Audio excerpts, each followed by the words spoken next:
Bienvenidos a una sesión más de la Academia Mexicana de la Historia. Muchas gracias a nuestro público que ya se encuentra conectado para esta segunda sesión de nuestro ciclo, este primer ciclo con el que iniciamos el año 2021 aquí en la Academia Mexicana de la Historia, Introducción a la Historia del Libro y la Edición en México. Y pues voy a dejar los micrófonos para la doctora Marina Garone, coordinadora de este ciclo, pues para que nos presente al ponente del día de hoy y modere nuestra sesión. Doctora, tiene usted la palabra. Muchísimas gracias, Yasmín. Buenas tardes a todos, a nuestro auditorio que nos acompaña. Y tengo el honor de presentar al doctor Salvador Reyes Equiguas. Salvador es historiador, maestro y doctor en estudios mesoamericanos por la Facultad de Filosofía y Letras de la Universidad Nacional Autónoma de México. Es investigador titular del Instituto de Investigaciones Bibliográficas de la misma Casa de Estudios. Su línea de investigación es la cultura náhuatl, el estudio y procesamiento de sus fuentes, en especial sus formas de registro, su transcripción, edición y traducción, sobre todo de las creaciones literarias y las que reflejan las concepciones y usos de las plantas nativas.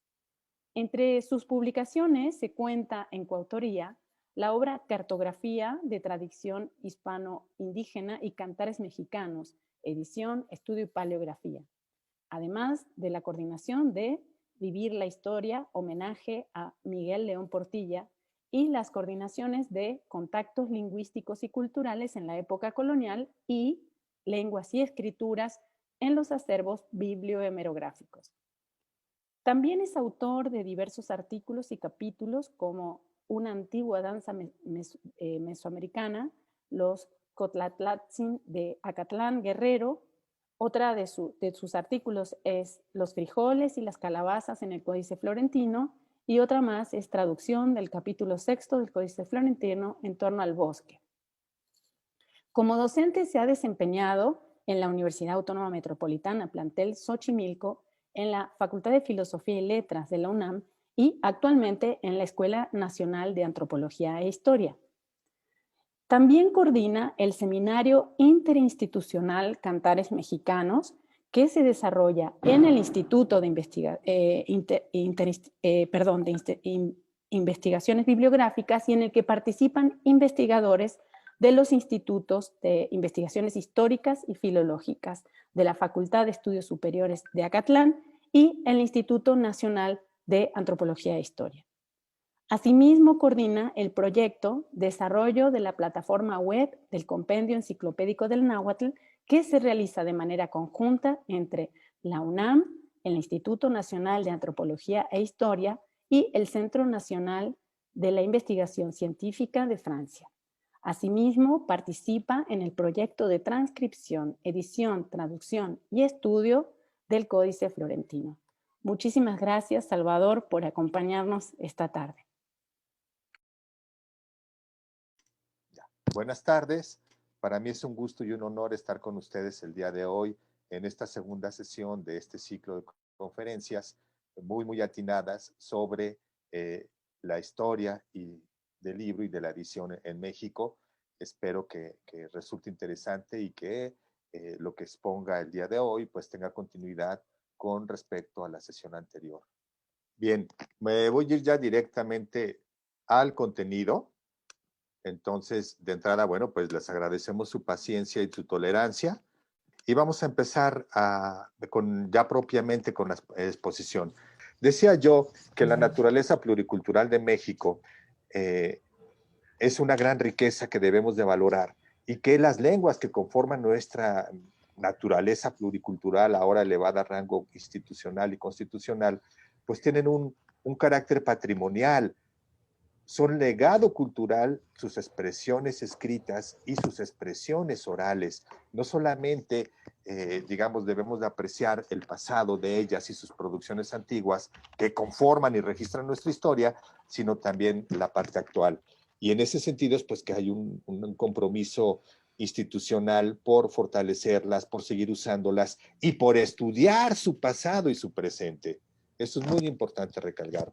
En el caso particular del náhuatl, que es una lengua muy antigua que proviene de la región de Utah, de las montañas rocallosas en Estados Unidos, es una familia muy amplia que se integra por lenguas como el tarahumara, como el cora, como el huichol, entre otras. Los nahuas son los que vinieron migrando desde esta región del norte y fueron descendiendo hacia el sur, llegando prácticamente hasta Centroamérica, ¿no? Las manchas demográficas más antiguas del náhuatl se encuentran en El Salvador, en lo que es ahora la lengua pipil, ¿no? Y en el caso particular de México, pues podemos ver que hay varias manchas demográficas muy amplias. En el centro de México se ubicaron en la región oriental, el náhuatl oriental, en la región de Puebla, de Veracruz, de San Luis, de Hidalgo, en la región occidental, en la costa de Michoacán, un poco en Jalisco, ¿no? Importantísima la zona de la montaña de Guerrero, donde cada una de estas manchas demográficas convivió con otras lenguas más antiguas, ¿no? Particularmente en México, la región más norteña de la presencia náhuatl es en la región de Jalisco y lo que ahora es Durango, en una región, con una lengua que se llama el mexicanero, que está muy emparentada al náhuatl. Bien. Ahora, esta naturaleza, digamos, añeja y diversa del náhuatl, pues hizo que a lo largo de diferentes momentos de la historia hubiera migraciones de poblaciones nahuas hacia el sur. Vemos, este es un mapa del clásico, más o menos, donde podemos ver un poco las rutas de contactos comerciales entre Mesoamérica y la región de donde proviene el náhuatl, que sería más o menos esta, con el cursor ojalá le estén viendo. Y ahora, bueno, pues Mesoamérica para la época del Clásico llegaba prácticamente hasta la parte norte de la Sierra Madre Occidental, prácticamente a lo que es ahora la Sierra Tarahumara, prácticamente bajaba y se conectaba aquí. Y vean, las rutas comerciales son interesantísimas. Seguramente en esos tiempos, cuando el foco civilizatorio mesoamericano empezó a cundir por doquier en diferentes regiones para el Caribe, también tenemos noticia de ello para la región del Mississippi y para el norte, donde estaba la región Yutonagua, pues fue foco de atracción para el desplazamiento demográfico. Eso es algo muy natural, donde hay actividad comercial, donde hay actividad industrial, en este caso de talleres artesanales, ¿no? Que manejaban insumos importantísimos como la obsidiana, que se ubicaba en el centro de México, en la región teotihuacana, bueno, pues fueron focos de atracción de desplazamientos migratorios y fue como los nahuas empezaron a descender, ¿no? Y podemos ver ya para el clásico, el náhuatl está totalmente integrado a regiones. Vean, esto fue Mesoamérica en la región, en la época del clásico. Aquí hay una pequeña mancha que no se sabe bien, las investigaciones arqueológicas continúan, pero vean, en toda esta región, colchón entre las zonas más antiguas como la zona zapoteca, la zona mixteca, los pueblos mayas, vean, toda en esta Mesoamérica norteña había ya presencias nahuas. Es una presencia descomunal de los nahuas en Mesoamérica. ¿Y por qué es muy importante notarlo? Porque los nahuas cuando llegaron al sur, pues empezaron a empaparse de toda la alta cultura civilizatoria que había existido y que había recogido toda la herencia olmeca. Ya había sistemas de escritura, eso es muy importante decirlo, y los nahuas tuvieron que apropiarse de esta herramienta civilizatoria. En Teotihuacán sabemos de la presencia de pueblos nahuas, sabemos de que había ya una forma de registro escriturario y también tenemos plena certeza que convivían pueblos zapotecos, pueblos purépechas, totonacos, mayas, en diferentes barrios que cohabitaban o que existían en esta metrópoli pluricultural mesoamericana. Vean, para esos años convivían con Teotihuacán, coexistían en el norte, lo que es ahora Zacatecas, la región de la Quemada, donde también hubo pueblos nahuas. Otra zona muy importante que es de reciente, digamos, foco de atención, la Cañada de la Virgen en Guanajuato, donde curiosamente hay cuerpos de agua muy cercanos a la zona piramidal, ¿no? Ahí mismo en Zacatecas, en Plazuelas, todas estas son ciudades que tuvieron presencia en agua. ¿Y qué decir de la ciudad ya del epiclásico o del posclásico temprano de Tula, donde los toltecas convivieron, digamos, los toltecas eran los últimos herederos de la tradición teotihuacana y se mezclaron, empezaron a mezclarse estos toltecas con los nahuas norteños, chichimecas, bárbaros, que empezaron a migrar hacia el sur. Ustedes saben por cultura general que Tula, bueno, pues fue el lugar de residencia mítico de Quetzalcóatl, el lugar donde desarrolló muchos conocimientos, entre ellos el de las artes y la escritura. Lamentablemente, bueno, pues Tula tuvo luchas intestinas que quedaron registradas como luchas entre facciones religiosas, pero seguramente, bueno, estas luchas intestinas tenían que ver también con los focos migratorios que finalmente provocaron que la ciudad sucumbiera y más o menos para el año 1000 pasado el año 1000, la ciudad ya estaba siendo despoblada, pero digamos los nahuas ya están marcando, están sentando sus reales en todo Mesoamérica. Y como yo decía, se fueron apropiando de los sistemas de escritura. La escritura ya existía muchísimo tiempo antes en Teotihuacán. Vean, en Monte Albán, que es una ciudad que tiene un horizonte arqueológico amplísimo porque tiene registros desde el preclásico hasta el posclásico, ya tenemos la presencia de rasgos escriturarios. Esto es un relieve que está en la estructura J de Monte Albán, donde está esta plataforma. Ustedes recuerdan que en el centro de la plaza hay una edificación con forma de flecha que se desvía del eje central de la plaza y en uno de sus costados tiene este relieve. Y podemos, si seguimos el cursor, vemos que aquí estoy delimitando más o menos el área de lo que viene siendo un cerro que está en llamas. Esto que está aquí denota esto de las llamas. Las llamas están en la parte central también del cerro, y sobre el cerro hay un glifo de 6, 2, 3, 4, 5, 6 y una casa. Y un señor de cabeza, que denota, bueno, pues en conjunto es un símbolo de conquista. Ya se tienen registros de nombres de lugares, de personajes y de hechos históricos en el zapoteco. Esta herencia, digamos que son los registros más antiguos, la de la cultura zapoteca, escriturarios, incluso anteriores a los mayas, fue recogida siglos después por los nahuas. Vamos a ver que este glifo del cerro, el de la conquista, el calendárico, aparece tiempo después. Otros sistemas de escritura es por ejemplo, el maya, que fue el más sofisticado y mejor logrado para expresiones fonéticas. Podemos pensar rápidamente que recordar que Landa escribió esto en su relación de las cosas de Yucatán, escribió lo que él entendió como una especie de alfabeto y a cada letra le asignó un signo. Esto duró muchísimos siglos vigente la duda de qué sería. Pues no podía ser un alfabeto porque los arqueólogos encontraban cientos, si no es que miles de glifos diferentes a esto, y los sonidos del maya pues no correspondían con el número de glifos que existía. Fue hasta el siglo XX que Yuri Norosov entendió que lo que Landa había entendido como interpretado como un alfabeto en realidad era un silabario.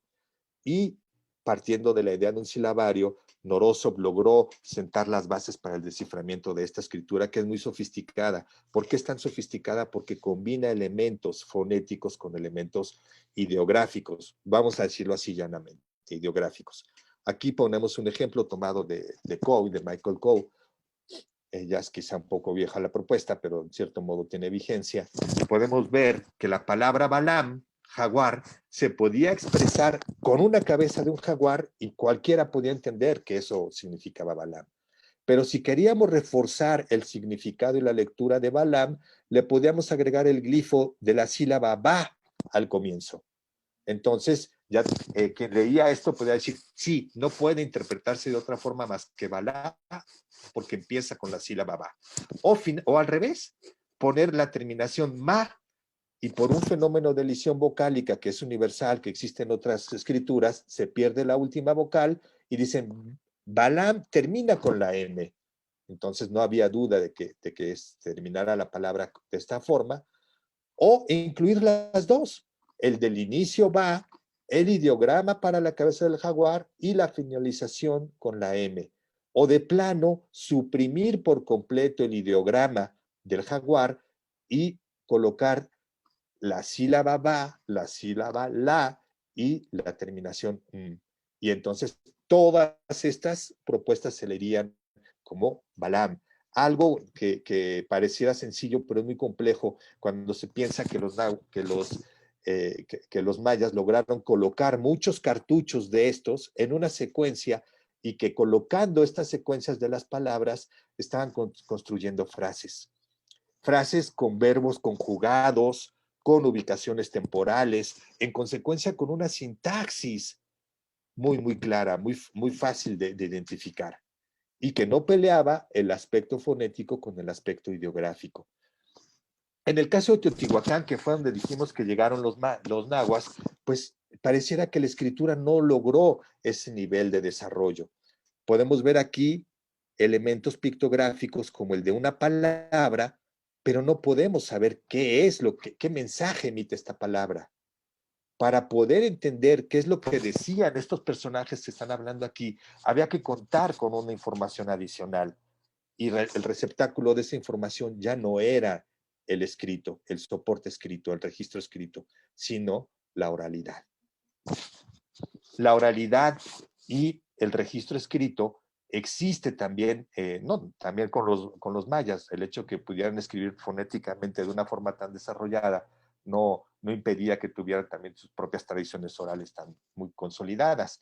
Vean, por ejemplo, aquí, en la escritura mixteca, está el árbol, el glifo del árbol de Apuala, los signos calendáricos de los personajes, los personajes pueden tener nombres calendáricos también, y para entender lo que está dicho aquí, había que contar con una historia oral que lo complementaba. Esto es el nacimiento de los mixtecos. Un etnógrafo americano a mediados del siglo XX encontró un relato oral que precisamente describe el nacimiento de los mixtecos a partir de un árbol, de una ceiba. Y esto, los señores hablantes del mixteco que le compartieron al etnólogo el dato, pues no sabía leer y escribir en español. ¿No? Entonces, para que vean que hay una relación complementaria entre una tradición oral que puede durar siglos con un registro escrito de un momento preciso. Este códice es el códice bondonensis, es un códice prehispánico, como lo vieron ya con Saeco, pero que no reside en México y que los mixtecos que cuentan aún con esta tradición oral no lo conocían y no lo han visto, apenas que ahora quizá hayan comprado los ejemplares de arqueología mexicana, ¿no? Los nahuas abrevaron mucho de la escritura mixteca. Vean, este glifo es el que les comentaba con otro estilo que aparecía en el relieve de Monte Albán.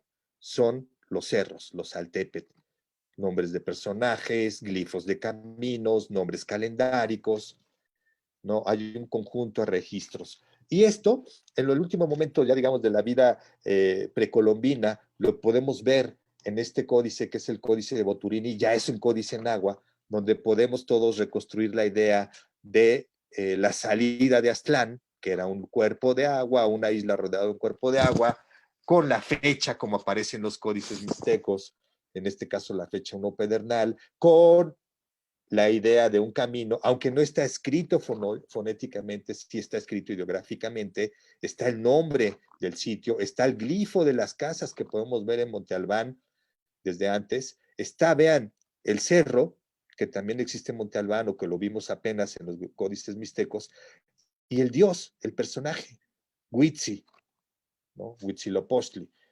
Y vean cómo coincide con las vírgulas que aparecen en Teotihuacán. Ocurre un poco lo mismo que con el nacimiento de los mixtecos de Napuala. Si contamos con la tradición oral que nos dice el contenido de estas vírgulas de la palabra, podríamos interpretar este códice en su conjunto. Si no contamos con esa oralidad, el contenido de estas vírgulas queda en duda. Aquí todos sabemos, por una tradición oral que ha pasado incluso a la historia oficial mexicana, que Huitzilopochtli le dice a los mexicas, vayámonos de aquí, no, vamos, y esta promesa de que los hará ricos y los hará señores y poderosos y gobernantes en otras tierras en donde encontrarán una señal para que funden su ciudad.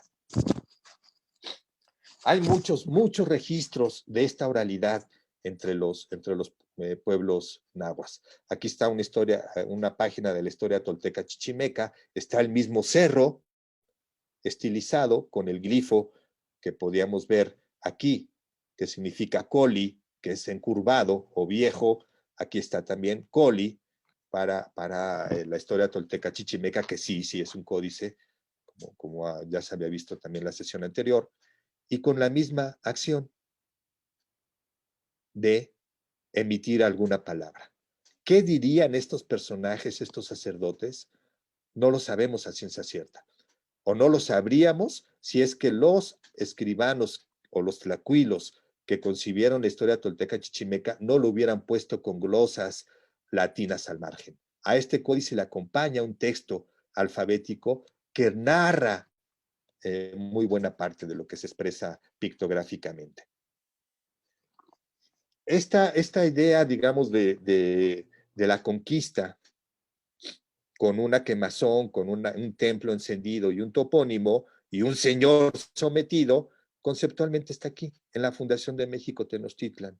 Vean cómo podemos ver que los mexicas van conquistando los pueblos con los que se convirtieron en los grandes señores, incluido Culhuacán, y aquí está el cerro, la casa y el fuego, y el señor prisionero, como aparece en el registro que les había arqueológico mencionado antes.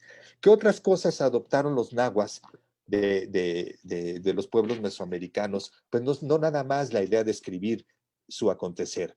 Para escribir el acontecer se necesita medir el tiempo. Este es una plancha cosmográfica que contiene el tránsito de los días. El tiempo es una plancha calendárica, pero que a su vez representa la geografía, los 4 puntos cardinales y el transcurrir del tiempo. Por eso es un cosmograma. Para ubicar un acontecimiento, para cobrar conciencia del ser histórico de un pueblo, se necesita ubicar un lugar, se necesita precisar un momento y acotar a los personajes de un acontecimiento. Estos artificios civilizatorios, los nahuas se los apropiaron de los otros pueblos y con eso lograron tener registros bien sofisticados que nos han llegado hasta ahora. Por ejemplo, esta es la matrícula de tributos, donde se indica los pueblos que eran tributarios de la Triple Alianza, qué cantidad de tributos tenían que dar, qué tipo de producto y de dónde provenía cada producto. Es una especie de un registro de tributario a la Triple Alianza. ¿Qué otras cosas podían registrar? Pues vean, esto también lo mencionaron en la sesión anterior, esto es el Anáhuac, ¿no? Donde se puede ver la ruta de los chichimecas, de los nahuas que venían del norte, comandados en este caso por Xolotl. Aquí está su antropónimo, Xolotl, cómo funda Tizayuca y cómo en su paso hacia el sur transitan por Teotihuacán. Aquí con el cursor estamos viendo Teotihuacán y se ve cómo Teotihuacán ya está convertido en una ciudad en ruinas y cómo los toltecas de Teotihuacán migran y se empiezan a mezclar con los chichimecas. Y vean, qué sorprendente que lograran un registro de los lagos como si fuera una especie de toma aérea. Vean los cartuchos de los años, los personajes, algunos verbos, como los de emigrar, como los de gobernar con la palabra, ¿no? Evidentemente después vamos a ver otros en este mismo códice para el matrimonio, ¿no? Para la casa, para diferentes acciones. El problema es que si nosotros pensamos que estos son unos grandes textos que incluyen fechas, lugares y personajes, ¿qué sintaxis le vamos a dar? Es decir, ¿qué orden de lectura va a tener? En el caso de los textos mayas no hay ningún problema, eso está plenamente identificado. En estos, la oralidad es la que nos puede ir marcando la ruta. Quizá en este caso, bueno, pues los pies nos pueden ayudar a indicar un orden de lectura, pero vamos a ver adelante que hay otro tipo de documentos que no se prestan para ese ejercicio de ordenamiento sintáctico. ¿Por qué? Porque la naturaleza de la escritura náhuatl combinaba la oralidad con el registro escrito. El registro escrito en realidad era un recurso para despertar la memoria, un recurso mnemotécnico para aludir a los contenidos que se habían quedado registrados. Tenemos registros, sí, de índole fonológico, como estas bocas que aparecen en varios árboles, y lo que significa es que estas palabras incluyen la sílaba tlán, porque tlantli se dice dentadura en náhuatl. Entonces esto sería xocotitlán, por ejemplo, ¿no? Aguacatlán, porque tienen, jocotlán, porque tienen la terminación tlán. No es ningún valor simbólico, no es ningún labor, ni una lectura sagrada, nada, nada. Es un ejercicio estrictamente como si fuera escritura rebus. Eso es muy fácil entenderlo en registros como el anterior, pero en este caso es un texto, es la Coyolxauhqui, ¿no? Que se encontró en la base del Templo Mayor y que curiosamente primero se tenía la tradición oral, el mito de la Coyolxauhqui y el nacimiento de Huitzilopochtli, registrado por Durán y registrado por Sagún en el siglo XVI, que quedó puesto en alfabeto por unos narradores que le dieron, y pasaron muchos siglos. Y siglos después, más de 4 siglos, casi 5, apareció la piedra que expresaba todo el relato mítico, en donde Coatlicue pare a Huitzilopochtli y Huitzilopochtli defiende a su madre del ataque de Coyolxauhqui y de los 400 surianos, sus hermanos, que se habían sentido deshonrados y que querían matar a la madre, y entonces Huitzilopochtli, según el mito, desmembra a Coyolxauhqui y la arroja por las escalinatas del Cerro del Coatepec, que es lo que aparece simbólicamente en el Templo Mayor. Es bien interesante cómo aquí fue a la inversa. Primero se contó con el relato escrito, con el relato oral que pasó a la escritura alfabética y después apareció el registro gráfico. Sí, podemos decir que esto es un texto, no en el sentido convencional de la palabra texto en Occidente, pero sí con una apertura de concepto, ampliando nuestra idea de un contenido de información. Vean, tenemos esto, es el códice borbónico. ¿Podemos pensar que esto tiene valor fonético? Pues es muy probable. Vean, por ejemplo, aquí está el caracol con una vírgula de la palabra, pero no es que diga algo el caracol, simplemente está indicando que puede emitir sonidos. Esto es un corazón, aquí está la pata de un conejo, de un venado, vean, aquí está la diosa Iztapapalotl. ¿Cómo se podría leer esto? ¿En qué orden? ¿Con qué vamos a decirlo, con qué prioridad? Pues esto ya es muy difícil. No, digamos, la información que hemos logrado conservar, que nos han legado hasta el presente, no nos ha alcanzado todavía para interpretar plenamente. Hay teorías en donde dicen, no sé, Costly se dice amarillo y esto es AT, entonces podríamos decir que esto se lee tal, pero es un valor exagerado de asignarle a cada línea un valor fonético, ¿no? Porque además podríamos decir, y bueno, ¿y cuál es el orden de lectura? ¿Cuál es la sintaxis que se le tendría que dar a una expresión fonética de esto? En el siglo XIX ya había existido esta inquietud de que a cada trazo se le asignara un valor fonético. Un francés, José María Alexis Aubin, hizo una especie de inventario de los glifos nahuas que tenían valor fonético un poco emulando a lo que aparecía en Landa y la relación de las cosas de Yucatán. Y así encontró que, por ejemplo, la sílaba chi podía expresarse por medio de la cabeza de un perro o por unos senos de mujer, de chichil, por poner un ejemplo, y que también podría expresarse chil con un chile, y así cal con una casa, porque se dice Cali, un poco siguiendo ese mismo patrón. Quedó pendiente, digamos, la lectura a partir de esta propuesta, pero sentó las bases para decir, sí, el náhuatl sí tiene una escritura. ¿No? Nosotros cuando vemos que el náhuatl contó con una escritura y que su expansión en un periodo muy, muy breve de tiempo, desde 1325 que se fundó hasta 1517 que llegaron los españoles a México, a lo que ahora es México, podemos ver cómo el náhuatl se entendió de costa a costa de lo que es ahora el territorio mexicano y desde el centro del país hasta Centroamérica, con una especie de unidad política regida por la Triple Alianza, donde los nahuas, con este sistema, digamos, de tributación regional que vimos en la matrícula de tributos, fomentaban el uso de su lengua para la recaudación de los productos, para seguramente con otros fines también culturales de intercambio. Se sabe que los nahuas eran tolerantes religiosos, pero que también les gustaba promover a sus deidades e incorporar cultos nuevos. Ahora sabemos, por ejemplo, en documentos y en estelas mayas, que hubo presencia de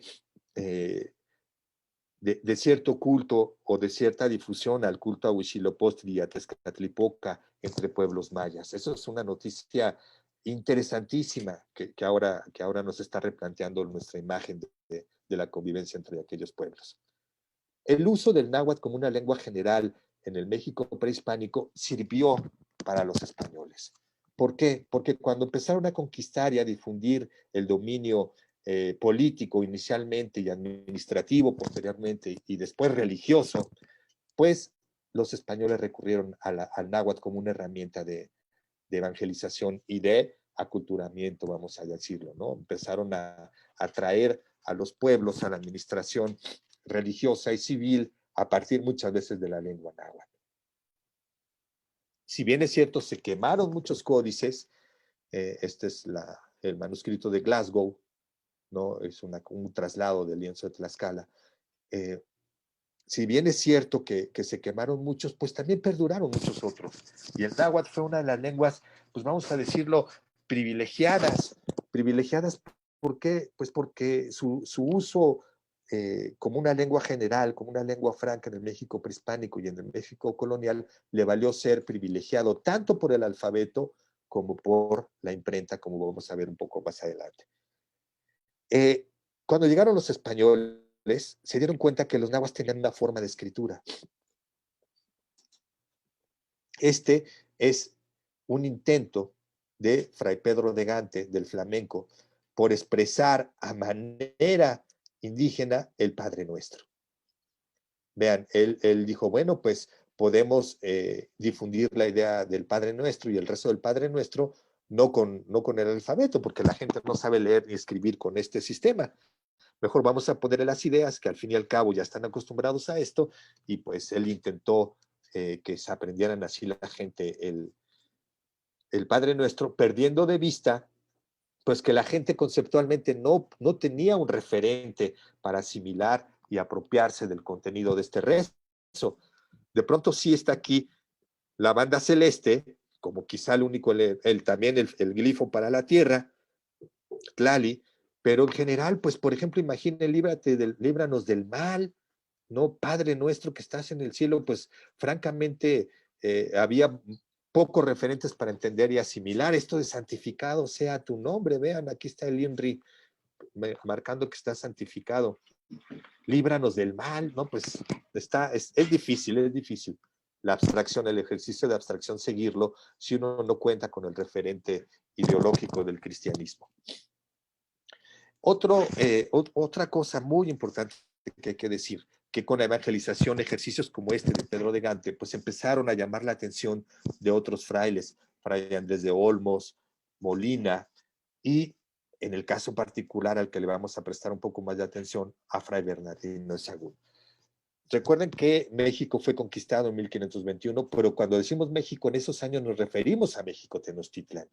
Un poco también con el eco en las zonas que dominaba, y empezó la expansión de México a partir de ese tiempo, no es porque ese año se hubiera concluido. Poco a poco el dominio de la Triple Alianza fue sucumbiendo ante ante la derrota de la cabecera y el avance de los españoles.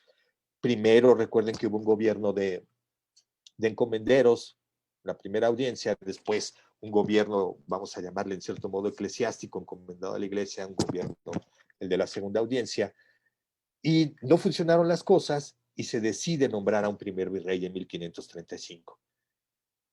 Durante la primera audiencia empieza un movimiento con Zumárraga para introducir la imprenta y para establecer un colegio para indios, sobre todo para los indios que ya tenían un sistema de educación institucional y canónico previo al contacto con los españoles. Ese colegio es el colegio de la Santa Cruz de Tlatelolco, que se estableció en Santiago Tlatelolco y que se inauguró en 1536.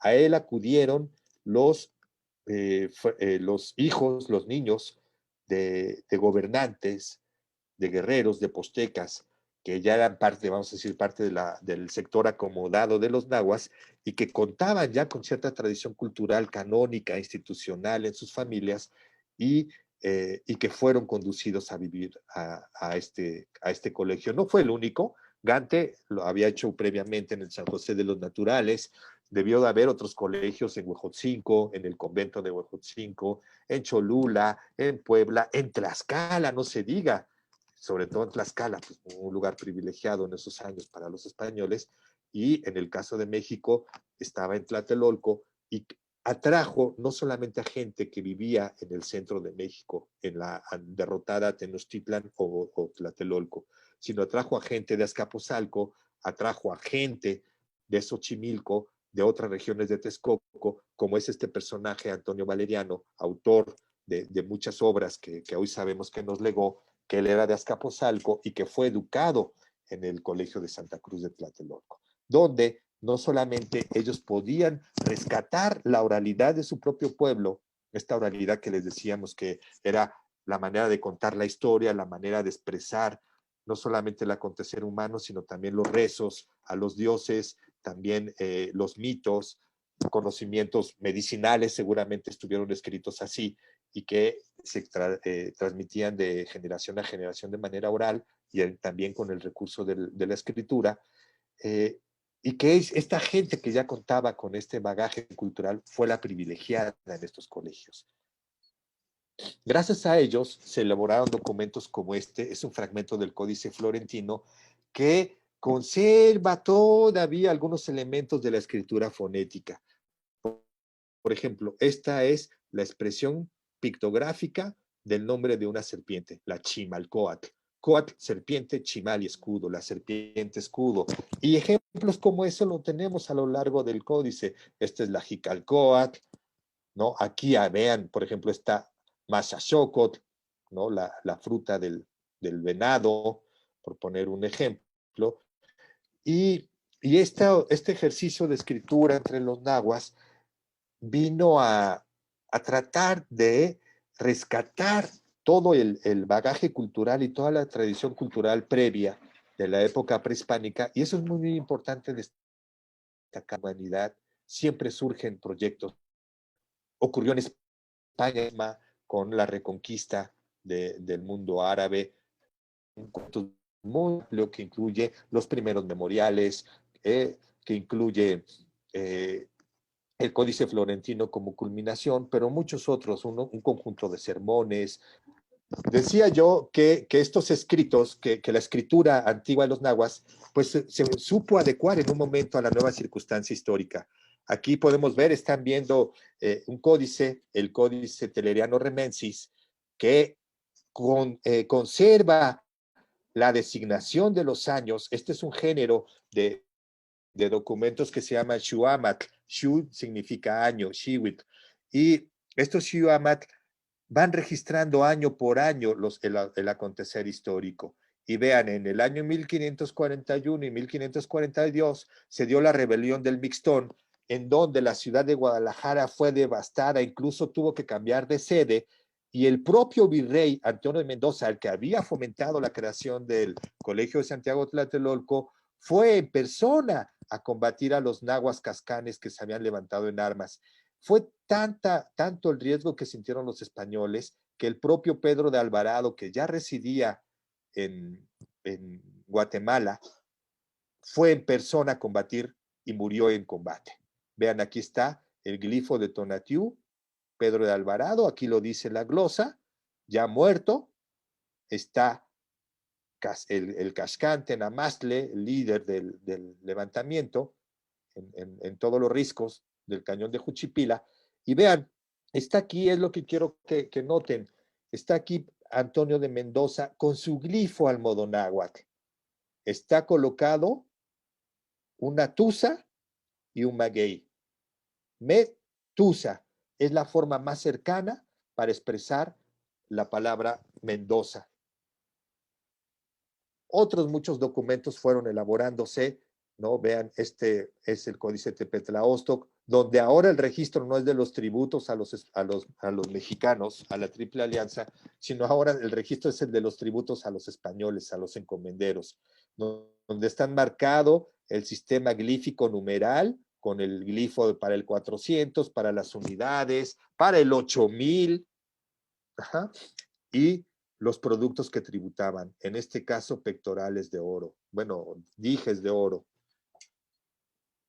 Afortunadamente, en el caso del llamó la atención de los españoles, pues inmediatamente los españoles, para poder evangelizar y conocer a los indios, tuvieron que aprender la lengua. Se empezaron a generar artes y diccionarios de la lengua desde momentos muy tempranos, ¿no? Decíamos, los primeros fueron Olmos, Molina, antes que el propio Sahagún, y ellos enseñaron el uso del alfabeto a los nahuas, y en conjunto con los frailes elaboraron una gran cantidad de manuscritos. ¿Por qué elaboraron muchísimos manuscritos? Bueno, decíamos que Zumárraga tuvo la intención de establecer desde el inicio de la década de los 30 la imprenta, no lo pudo concretar hasta el final de la década, y mientras, pues, empezó a tener actividades el Colegio de Santiago Tlatelolco, donde la gente empezó a utilizar el alfabeto para escribir en náhuatl, y se dieron cuenta que el ejercicio del libro manuscrito era una herramienta fundamental para empezar no solamente a escribir la propia historia, sino para reproducir los rezos que eran permitidos ser traducidos al náhuatl. No así muchos fragmentos bíblicos, pero sí las doctrinas en general, los confesionarios, ¿no? Los manuales para los confesores. Y vean, esto es la miscelánea sagrada de Juan de Gaona. Vean qué bonita letra. Es una letra ya muy cuidada, nos está hablando de documentos ya en limpio. No son documentos en sucio que eran borradores que estaban concibiendo. No, seguramente esto ya fue un ejercicio de traslado de piezas previas para llegar a este punto ya con una concepción editorial, ¿no? Y esto, ¿por qué es muy importante? Porque estamos en un curso precisamente, en un ciclo de historia de la edición. Vean, curiosamente los primeros textos editados pues fueron los textos nahuas. Eso es bien interesante. Y si decimos que son patrimoniales, ¿por qué tenemos la obligación de estudiarlos? Pues precisamente porque forman parte de ese legado histórico que forma parte de nuestra naturaleza pluricultural a la que aludía al comienzo de la exposición. Debe de haber una postura congruente entre el estudio de estos documentos y el fomento para las lenguas. Se empezaron no solamente a escribir obras ya in situ de sermonarios o de otro tipo de documentos, sino empezaron a escribir artes y gramáticas de la lengua. Vean, esta es la de Olmos que les decía, que no pasó a la imprenta, pero no necesitaba pasar a la imprenta. Vean, ya es una letra perfecta, está trabajada en limpio, con una caligrafía y un concepto editorial muy, muy, muy preciso, ¿no? Son libros manuscritos. Vamos, eso es lo importante a lo que quiero llegar. Lo primero que se instaló en la Nueva España antes de la imprenta es el libro manuscrito, y deberíamos de sentirnos tan orgullosos del libro manuscrito como nos sentimos orgullosos de ser la primera imprenta de América. Y yo creo que esta parte un poco ha sido soslayada por los especialistas. ¿Con qué, vamos a decir, con qué referente teórico y conceptual los frailes hicieron este trabajo? No crean que estaban aislados de un contexto internacional. No, en España, al momento de que Colón está tocando las tierras del Caribe, se está imprimiendo, en 1492, se está imprimiendo la obra de Antonio de Nebrija, un gramático que hizo vamos a decir, una primera arte, una gramática de la lengua romance, del español, del castellano, hizo un vocabulario porque le estaba dando identidad al imperio español. Eso es crucial enfatizarlo. La obra de Nebrija vino a ser unificadora. Si bien es cierto, representaba la imposición del español para todo el imperio, también lo logró unificar. Recuerden que en España misma había una gran diversidad entre catalanes, vascos, gallegos, ¿no? Y a ellos pues había que fomentarles el uso de una lengua oficial. Este referente de Nebrija entre el sustantivo, el verbo, el predicado que implantó este gramático, fue el referente para los frailes y que intentaran aprender la lengua española, la lengua náhuatl, y utilizar ahora la lengua náhuatl como la unificadora de los pueblos indígenas en Mesoamérica. Fueron muchísimas las obras que se basan en este referente. Aquí ya había puesto yo hace rato el manuscrito de Olmos. Este sí pasó a la imprenta. Fray Alonso de Molina preparó primero un confesionario, preparó unos sermonarios. Hay un manuscrito también sobre instrucciones para los hospitales de indios. Hay un vocabulario de la lengua mexicana. Y este sí ya pasó a la imprenta. No es de los primeros impresos, pero sí es de los más tempranos, ¿no? Desde 1556 la primera versión, la segunda versión de 1571 de este vocabulario, y que curiosamente, aunque no lo crean, son tantas las aportaciones de este vocabulario que seguimos utilizándolo como referente didáctico hoy en día, 500 años después, para que vean la trascendencia de esta obra. Ya habíamos visto la de Olmos y empezaron a surgir otros. Ya para el siglo XVII aparece el de Carochi, que vino a tratar de formalizar o de estandarizar una ortografía para el náhuatl, ¿no? Hay que tomar en cuenta que ellos, tanto Carochi como Olmos, se dieron cuenta que no era el mismo náhuatl. ¿Por qué? Porque nunca fue el mismo náhuatl. Ni lo es ahora, ni lo fue antes, porque fueron oleadas durante diversos siglos los que venían del norte y que ya eran, vamos a decir, entre comillas, clanes o tribus distintas que tuvieron su propia historia, su propio cauce, y desde la época prehispánica se fueron diversificando. Bueno, Carochi y Molina se dieron cuenta, Olmos mismo, que aprendió además otomí, huasteco y totonaco, se dieron cuenta que no era solo un náhuatl. Sin embargo, ellos hicieron manuales generales que pudieran servir para diferentes variantes. Incluso lo enuncian. De repente dicen, hay unos que dicen así y otros que dicen asado. Entonces, el estudio de estos documentos o de esta historia del náhuatl puede redundar en un mayor conocimiento de nuestra realidad actual respecto a esta lengua, ¿no? ¿Qué otros documentos, además de gramáticas, de vocabularios, pues artes de doctrinas cristianas propiamente dichas, ¿no? Digamos que hubo una producción de editorial inmensa para el náhuatl. Aquí estamos hablando de impresos, donde se prestaban de pronto partes de los grabados que aparecen aquí, también habían aparecido en Molina, ya Marina seguramente no lo podrá aclarar, cómo circulaban estos mismos ornamentos, ¿no? Y seguramente también los tipos. Y en el caso particular de la lengua escrita, no de la lengua impresa, sino de la lengua escrita, tenemos cientos, si no es que miles de documentos que están esperando por la atención de los especialistas para que nos puedan descifrar qué mensaje contienen estos textos y poder ligarlos a la historia cultural, a la historia oral, a la historia religiosa, a la historia política de los pueblos antiguos, como lo vimos en los ejemplos de lectura o de interpretación muy rápidos que hicimos anteriormente. Este manuscrito se llama Cantares Mexicanos. Está resguardado en la Biblioteca Nacional, es uno de sus grandes tesoros, tiene la asignatura 1628 bis, y es una obra miscelánea. ¿Qué significa que sea una obra miscelánea? Pues que está compuesta por distintas obras pequeñas, distintos opúsculos. Vean, aquí está una especie de índice donde se enuncian 9 obras, aunque en realidad hoy sabemos que son 13. Y parece que esta portada y este índice se agregó posteriormente al manuscrito original.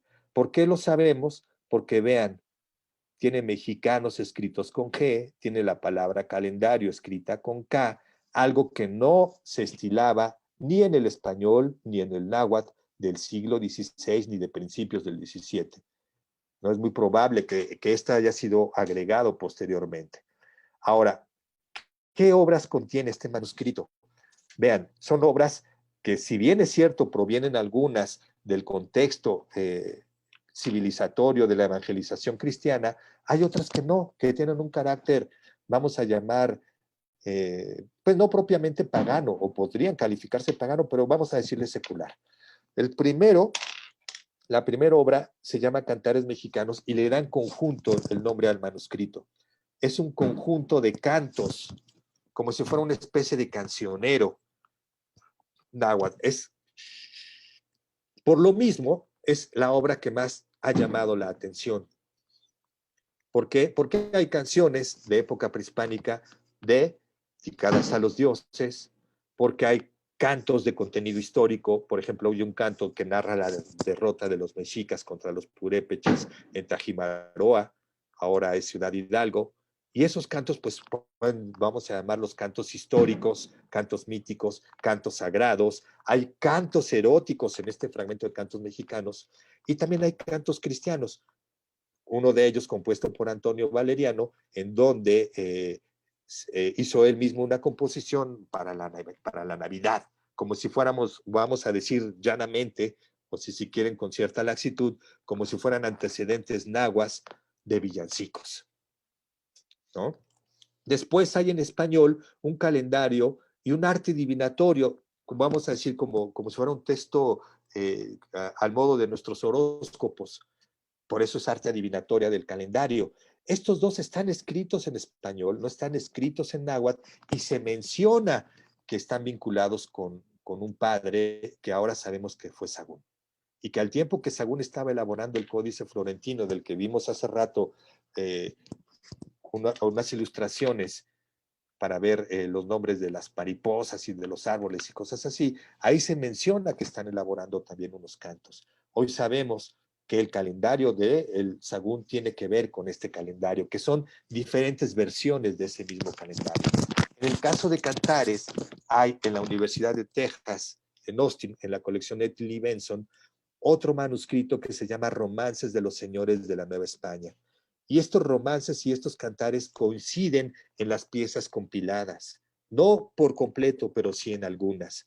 ¿Por qué? Pues porque por una parte recogen una misma oralidad y por otra parte porque quizá uno es copia de otro o parcialmente es una copia de otro. Entonces sabemos que el manuscrito de Cantares tuvo una versión de otros cantos, tuvo otra versión de otro calendario, otra versión de un arte divinatoria, y por eso podemos pensar que los escritorios, vamos a decir las oficinas de escritura, como Santiago Tlatelolco, funcionaban circulando estos documentos.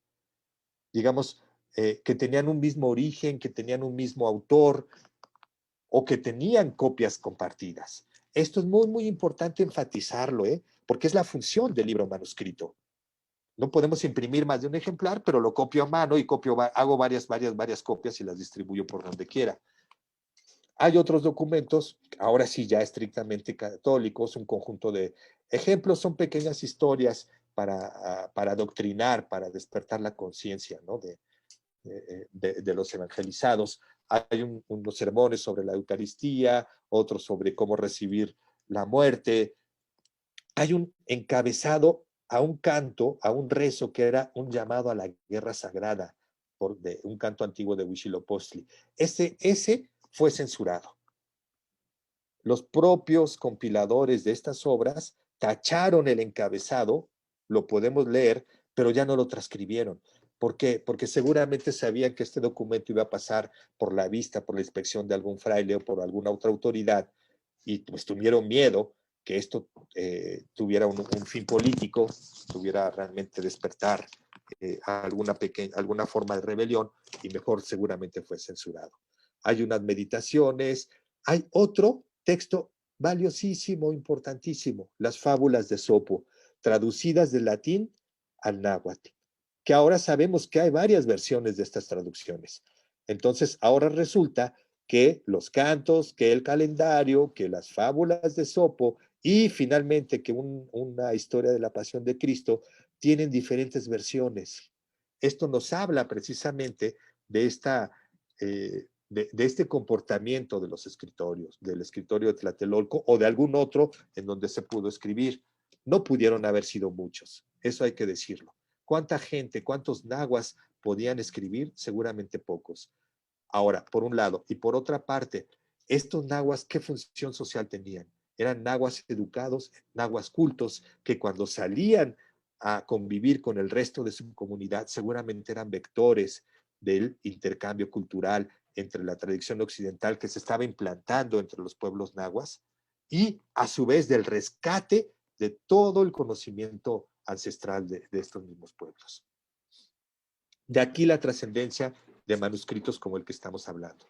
Este manuscrito permaneció desconocido por siglos, por siglos. En el siglo XIX, José Fernando Ramírez, este polifacético personaje, historiador, político, periodista, se dio cuenta que existía este manuscrito en la antigua biblioteca de la universidad. ¿Por qué digo la antigua biblioteca? Porque para el siglo XIX recuerden que la universidad había sido suprimida y por un decreto de creación de la Biblioteca Nacional, los libros que habían sido de los colegios, de los frailes, que habían sido de la catedral y de la antigua Real y Pontificia Universidad, iban a formar la Biblioteca Nacional. Un americano, Daniel Brinton, un médico americano, yankee, que también fue médico militar, participó en la guerra en Estados Unidos, en la guerra interna, se puso a recopilar tradiciones orales de todo lo que es el continente americano, de los pueblos de su país, de los pueblos mexicanos, en particular del maya y del náhuatl, de los pueblos quechuas en Sudamérica, y diferentes aymaras y de diferentes... y en 15 tomos publicó esta compilación. Y cuando vino a México, entró en contacto con un nahuatlato, un académico nahuatlato muy importante, Francisco Galicia Chimalpopoca, que a su vez había sido maestro de Maximiliano del Náhuatl, y le pidió que hiciera una traducción de algunos de los cantares. Y esta traducción la publicó Daniel Brinton en su Rig Veda americano, como él lo llamó, ¿no? Y que ahora existe en la Biblioteca de Filadelfia, de la Universidad de Filadelfia, en la colección Brinton. O un francés, Charles Brasseur de Beauvoir, también basado en la propia transcripción de Chimalpopoca, tomó otra copia y afortunadamente esta otra copia ahora se conserva en España. Cuando se hacen estas dos copias, se da noticia de la existencia de estos manuscritos y se empieza a hablar ya de la existencia de la literatura entre los pueblos nahuas. Y entre los pueblos mayas se publica también parte del Popol Vuh, de un Chilambalam, si mal no recuerdo, de la Minalachi, en este iberoamericano. Y entonces se empieza a prestar atención al tema. Lamentablemente en México, esos años tan convulsivos, pues vino la invasión, el imperio de Maximiliano, los fondos quedaron dispersados por aquí y por allá, la biblioteca no podía concretarse, total que fue un caos terrible y se pensó que en todo ese caos el manuscrito de Cantares se había perdido. Cuando se crea en la Segunda República, cuando se crea ya la Biblioteca Nacional en 1867, se dispone lo que les había dicho, que todos los fondos conventuales pasaran a formar parte de la Biblioteca Nacional, aunque esto quedó solamente en la intención. ¿Por qué? Porque no había recursos para crear la biblioteca. Muchos documentos se perdieron, se fugaron hacia otros países, habrán sido destruidos. Vayan a saber qué ocurrió con gran parte del patrimonio. Fue, vean, hasta 1884, ¿cuánto tiempo después del 67 al 84, que la creada oficialmente Biblioteca Nacional pudo contar ya con una sede, con una existencia real, ya no una existencia en las leyes? Se nombró a Vigil, a este polígrafo también, filósofo, historiador, a José María Vigil, político también, que fuera el director de esta primera biblioteca nacional, y él ordenando y haciendo catálogos de los fondos antiguos que habían sido decomisados, habían sido nacionalizados de los fondos conventuales, encontró el manuscrito de Cantares Mexicanos, más bien reencontró, no fue un hallazgo nuevo, fue un reencuentro con algo que se había creído perdido. Y en el contexto del 11º Congreso de Americanistas, un congreso que sigue vigente, tenía su edición este año, que ahora yo creo que quedará cancelada, ¿no? En la Biblioteca Nacional, diciendo esto que ya está encontrado, ¿no? El problema era que Vigil pues no sabía náhuatl, ¿no? Vean lo que escribió: varias horas pasé enteras contemplando estas amarillentas hojas que cerraba al fin desesperado por no poder penetrar su sentido para mí misterioso. Desde entonces, no solamente Brinton y Beauvoir lo habían estudiado. Peñafiel, en 1901, hace una publicación, toman fotografías del manuscrito y lo publica. Publica en un volumen los cantares, en otro volumen otras partes, pero no pueden traducirlo.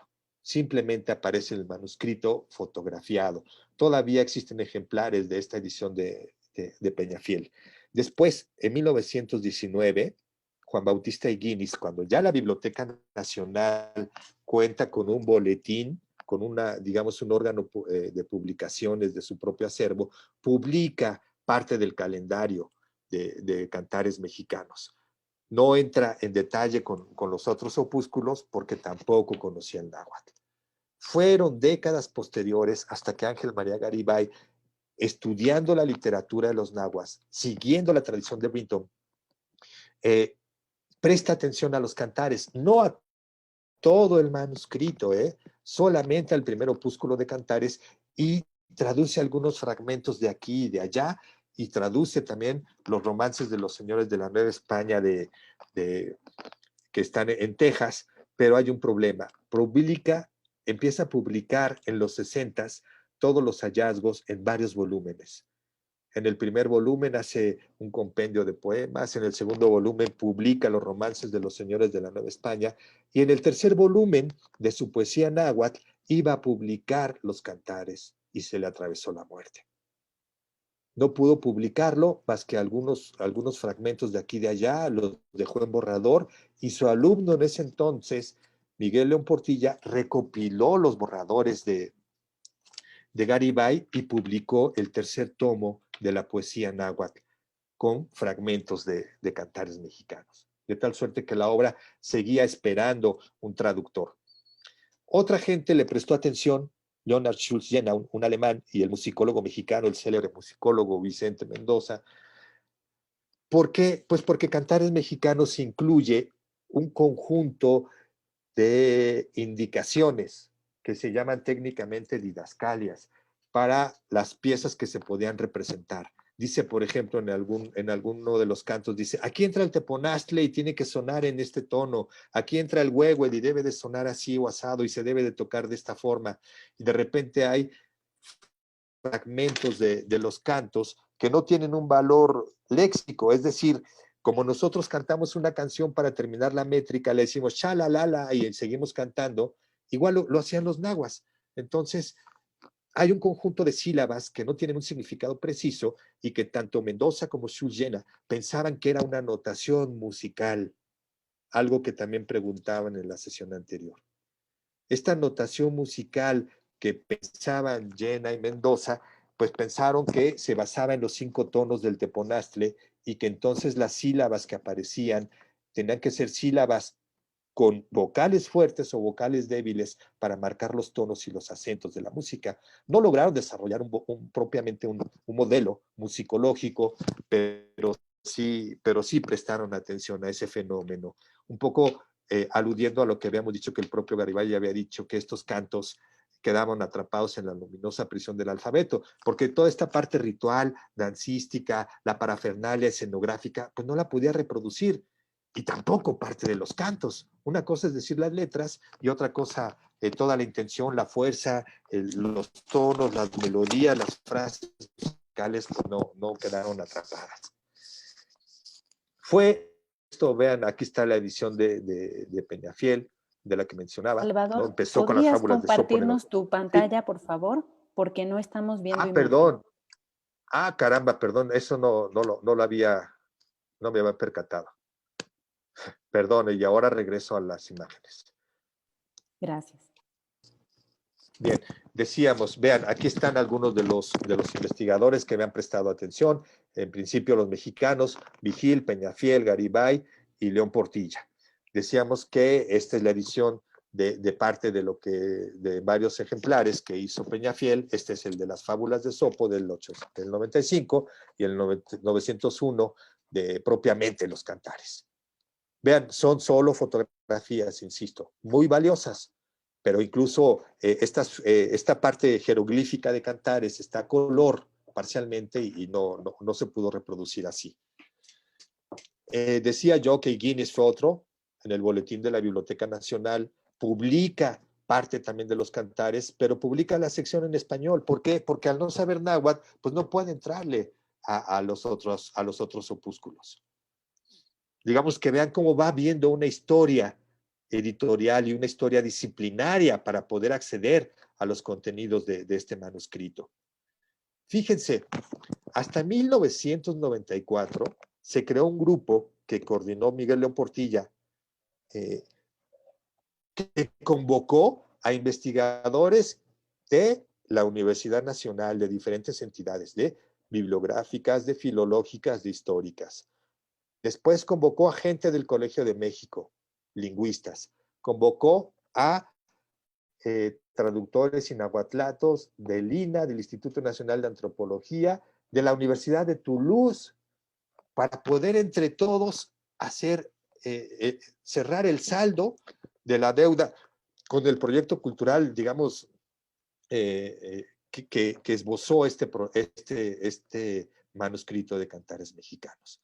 Se publicó en ese año una edición facsimilar, que aquí tenemos en pantalla. Vean, reproduciendo mi mismo comentario con respecto al arte de la lengua de Olmos, es un documento limpio, es un documento ya acabado, con una caja de texto bien definida, con encabezados, vean, con sus propios capitulares, señal de que los que escribieron esto sabían que corrían el riesgo de no acceder a la imprenta y que tenían que lograr un libro manuscrito limpio y ya finalizado, que no fuera un borrador. Y vean, a ver si alcanzan a notar que son manos diferentes, entre ellas no, pero los otros fragmentos que hemos visto, y vean, donde voy poniendo mi dedo, mi cursor, aquí viene Oguaye, Ya, Ya, Ye, Ya, Oguaya, no tienen un valor léxico, son los remates de los párrafos, de los versos, vamos a decirlo, de cantares mexicanos que no tienen un valor léxico, pero que sí tuvieron un valor musical. ¿Cómo se cantaban? ¿Con qué modalidad? ¿Con qué modulación? No tenemos la menor idea. Vean, estas son las partes entintadas y jeroglíficas del códice, ¿no? Aquí se menciona el nombre de Antonio Valeriano. Y vean cómo empieza. Lo voy a leer aquí. Tico, tico, tico, tico, toco, tico, toco, tico, toco, toco, toco, tico, coco. Son los famosos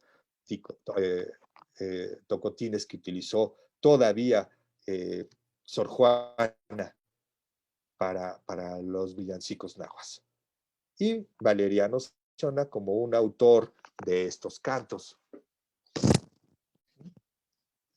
¿Por qué Valeriano es importante mencionarlo? Vean, este es el primer canto del manuscrito de Cantares Mexicanos, que se llama Cuicapeucayotl, y Cuicapeucayotl se puede traducir como el origen, el nacimiento, el comienzo de los cantos, y en ese sentido es que dan razón del canto, de cuál es la motivación del canto. Y resulta que este canto lo que narra es la experiencia de un sacerdote que entra a un cerro sagrado y que por medio de sus cantos dialoga con las aves, dialoga con las flores, y éstas lo instruyen para conocer lo más bello que es la sacralidad. Ese argumento del cerro sagrado donde yace lo sacro, y que lo sacro se accede por medio de las ofrendas que son las flores y los cantos, es el mismo argumento del Nican Mopohua. Hoy sabemos que el Cuicapeucayotl tiene no solamente una conexión argumentativa, sino también que Valeriano fue el autor, como lo demostró Gorman y después León Portilla, el autor del Nican Mopohua, y que Valeriano está formando parte de los colaboradores de Cantares Mexicanos. Vean de qué calibre es la envergadura de esta obra. Y obviamente los que no lo recuerden, el Nican Mopohua es el relato de la aparición de la Virgen de Guadalupe en el Cerro Sagrado, que se le aparece a Juan Diego, ¿no? Estos cantos tienen una escritura alfabética lineal, con una sintaxis clara. Tenemos problemas con las onomatopeyas, con las incrustaciones de los sonidos de los teponastles, como lo mencionamos antes. Pero ¿y en la escritura antigua cómo debió ser? ¿Cómo se podía descifrar lo que aquí el dios Macuilxóchitl estaba cantando? Y cómo el dios Huehuecoyotl tenía que seguir el ritmo del Huehuetl. Eso es lo que no sabemos. Para los que preguntaban si los tlacuilos se equivocaban, a ver si alcanzan aquí donde va mi cursor. Se ve un trazo, vean. Estaba esbozado en línea el códice y después seguramente esto se lo dieron a un aprendiz, llegó el maestro y lo corrigió, le pusieron la imprimatura, pero se ve, se trasluce el trazo original, y vean cómo ya el maestro corrigió y lo dejó bien. Ahora, ¿por qué es muy importante enunciar esto que está aquí? Bien, este es el códice borbónico. De entrada, tendríamos que conocer un canto de Macuilxóchitl donde él es la primera voz quien está emitiendo un canto, y poder decir qué es lo que este canto decía. Que esta tradición oral hubiera sobrevivido, y cosa que no ocurrió, por un lado. Por otra parte, en el náhuatl existe un fenómeno que se llama los difracismos, es decir, la unión de dos palabras combinadas dan un tercer significado. Esto lo descubrió Garibay. Y este es el caso de Cuicatl. Y esto es una flor, Xochitl Cuicat. In Xochitl in Cuicat es como Garibay propuso que se tradujera como poesía. Pero resulta que a su vez el glifo del canto está conformado por muchos cartuchitos al interior. Y estos cartuchitos, cada uno significa Intlili, Intlapali, la tinta roja y la tinta negra, que era una de las connotaciones de la escritura. ¿Qué nos dicen? ¿Que pudo escribirse un canto? No lo sabemos. Pero aquí está el glifo de la escritura repetido muchas veces, contenido en el glifo del canto. Y a su vez combinado, haciendo otra composición con la flor, como una suma de símbolos. Eso es un fenómeno semántico sorprendente, ¿no?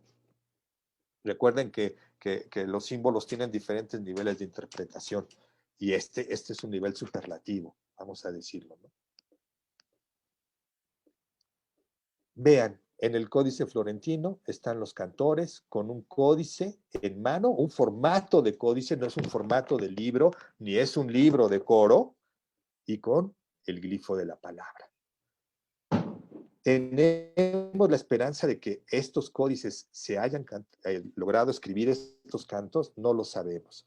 Hoy, afortunadamente, la traducción que se logró hacer y la publicación de los cantares mexicanos, que ya ustedes pueden consultar inclusive en línea, pues nos ayudan a acercar, a reconstruir la naturaleza oral de la antigua escritura de los nahuas. ¿Cómo? Por medio, por lo menos, de este estudio, de esta traducción y de esta edición, de este manuscrito de cantares mexicanos, que tenemos la suerte de participar en ese proyecto y pues de entregar cuentas en negro, cuentas en números positivos, de decir que ya pueden disponerlo, lo pueden tomar como fuente de inspiración, lo pueden tomar como fuente de conocimiento para el pasado cultural de los nahuas, para su historia literaria, y no solo para su historia literaria, sino para su historia en un sentido amplio. ¿Por qué? Porque hay cantos que son estrictamente de contenido histórico y de distintas naturalezas.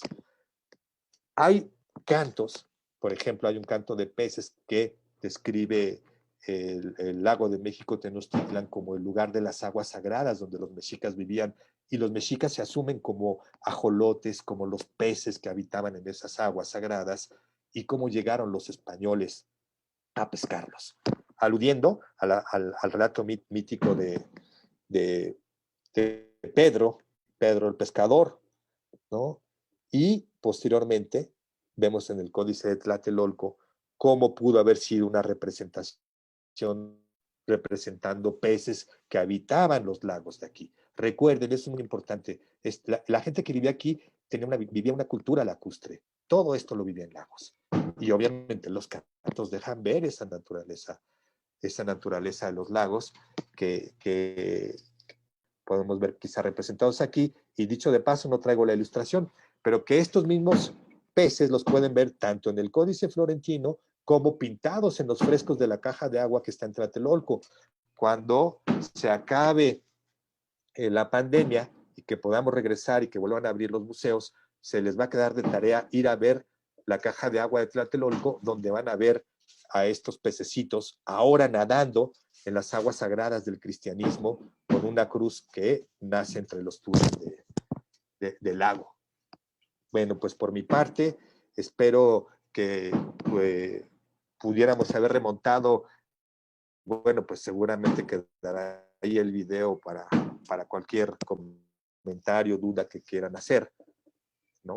Por mi parte, pues agradecerles a ustedes su paciencia, su tolerancia, a Marina la oportunidad, a la academia, a la organización, y al propio Adolfo su intento y su empeño para que esto saliera bien al final de cuentas. Muchas gracias.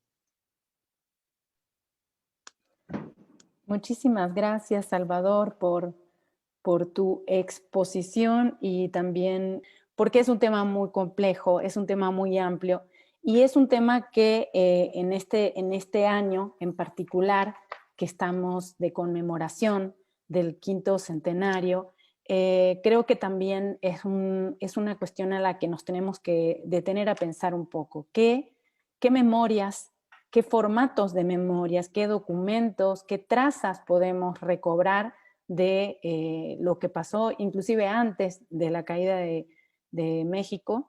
Y en ese sentido, la documentación escrita en sus diversas modalidades, como bien nos trajiste a colación, sobre todo en el caso de lo que expusiste son los manuscritos, y también en un diálogo muy rico con fuentes impresas y cómo unos se van trastocando o se van mimetizando estéticamente con otros, cómo esa lengua de comunidades originarias va adquiriendo distintos formatos, ¿no? Va inicialmente inclusive tomando modalidades de registro de otras culturas originarias y adoptando modalidades de registros para hacerlas propias, cómo después va generando su matriz alfabética y cómo va sorteando esas distintas estrategias sígnicas para que hoy día el náhuatl, junto con todas las demás lenguas originarias que son lenguas nacionales, se escriban, ¿no? Entonces creo que esta exposición que nos trae esa colación nos permite ver la vitalidad no solamente de las culturas, sino de los registros escritos. En ese sentido, yo quisiera dar paso a cualquier pregunta que pudiera haber de parte del público. Tuvimos una muy buena audiencia y agradecemos también mucho la paciencia de quienes nos siguieron. De veras, muchísimas gracias. Vamos a hacer la lectura de algunas de las preguntas. Dice Lalo Chavarría, dice, doctor Reyes, cuando se elaboraron traducciones del español al náhuatl para los indígenas de alfabetos y otros documentos, ¿fueron llevados estos libros a la imprenta o solo se trabajaron de manera manuscrita? ¿Podrías ahondar en qué quedó manuscrito, en qué quedó impreso? Esto nos pregunta Lalo Chavarría. Bien, bueno, de entrada, pues el universo es amplísimo y nos falta todavía estudiarlo. Digamos, el corpus de documentos es muy, muy amplio, pero sí hubo cosas que se tradujeron y pasaron a la imprenta, o a la inversa. Voy a poner un ejemplo. Chimalpain, un culhua, un historiador, digamos, vamos a llamarlo así, no solamente hizo la recopilación de la historia de Chalco a Mecameca, sino que tradujo la historia de la conquista que se había escrito por Gómara, la tradujo al náhuatl, por ejemplo. Ejemplos como eso, hay otros bien, bien interesantes. Francisco Hernández, cuando hizo la expedición, se llevó del apoyo de muchos indígenas de Tlacuilo, todo eso fuera impreso. Pero el manuscrito original de Francisco Hernández, que no puso en náhuatl, pero que lo escribió en español, ese se perdió. Entonces, ni siquiera eso que estaba en español, la versión original logró recopilarse. Por poner otro ejemplo. Hay otras cosas que Sahagún, ese es quizá uno de los paradigmas. Sahagún tiene un conjunto de documentos muy diversos. Empezó haciendo un sermonario, después recopiló un conjunto de piezas que le llaman Huehuetlatoli, que son un conjunto de discursos morales para digamos, para la formación ética del ciudadano náhuatl, que también fueron manuscritos. Hizo después una historia de la conquista y al modo de los indígenas de manera manuscrita. Después escribió en Texcoco, en San Francisco, aquí en el convento de San Francisco, escribió en Tlatelolco, lo que le llamamos ahora los primeros memoriales, y después el Códice Florentino. O sea, tiene un corpus documental, y ahora lo vimos que participó en Parte de Cantares. De toda su obra, solamente una cosa que se llama la Salmodia cristiana, que es un conjunto de cantos cristianos, por eso es una salmodia, fue impresa en vida de Sahagún, en 1883. O sea, estamos hablando de que la mayor parte de la obra de Sahagún nunca pasó a la imprenta. Pero sí hubo cosas que pasaron, ¿no? Las artes de la lengua, como servían muchísimo para los frailes que iban a impartir doctrina a diferentes regiones de la Nueva España, tenían mucha impresión, tuvieron mucho auge, vamos a llamarlo, ¿no? Y se fueron haciendo diferentes artes desde el siglo XVI prácticamente hasta el XIX. Incluso podría decir que en Puebla todavía a principios del siglo XX se seguían imprimiendo doctrinarios en lengua náhuatl para los padres que iban a ir por aquí y por allá. Entonces, había documentos que sí se pasaban a la imprenta y otros que pues lamentablemente no tenían esa suerte, ¿no? Perfecto. Mira, Salvador, tenemos varias preguntas, así que te voy a pedir paciencia. Daniela Yocupicio dice, primero, excelente conferencia. Tengo una consulta. ¿Qué relación tiene la lengua caíta con el náhuatl? Bueno, si mal no recuerdo, la lengua caíta es una parte de las lenguas yutoaztecas. Pero la lengua yutoazteca tiene diferentes troncos. ¿Recuerdan ustedes cuando veían clases de evolución y tenían una especie que era el ancestro común y que de esa especie salían dos especies y luego de cada una de esas dos especies salían otras y otras más? En el caso del caíta tengo entendido que la separación del náhuatl es muy, muy anterior a la del protonáhuatl. O sea, el protonáhuatl, que era el más cercano al náhuatl que ahora conocemos, incluía quizá el mexicanero, incluía quizá, si mal no recuerdo, hasta el huichol, pero a las otras lenguas de la familia Yutonáhuatl no, y ellas están en otros troncos de la familia Yutonáhuatl. Digamos que sí son parientes, pero no son parientes directos, dicho de otra forma, serían primos hermanos, dicho de manera Excelente. vulgar. No, excelente. Eso también es interesante porque tú nos hablaste en tu exposición la forma de ir datando las estrategias para, inclusive para el desciframiento, que fue todo de los manuscritos con notaciones antiguas, que fue toda una historia propia de entender las formas de escritura y los tipos documentales en esta lengua. Entonces es importante ver esos grados de parentesco porque también fueron estrategias que los propios lingüistas, inclusive digamos los protolingüistas del periodo colonial, utilizaron para poder hacer traducciones o hacer obras en distintas lenguas. Nos pregunta Seferino Mendoza, ¿qué comunidades de habla náhuatl conserva alguna parte o similar a los cantares mexicanos? Bueno, en cierto modo, todas.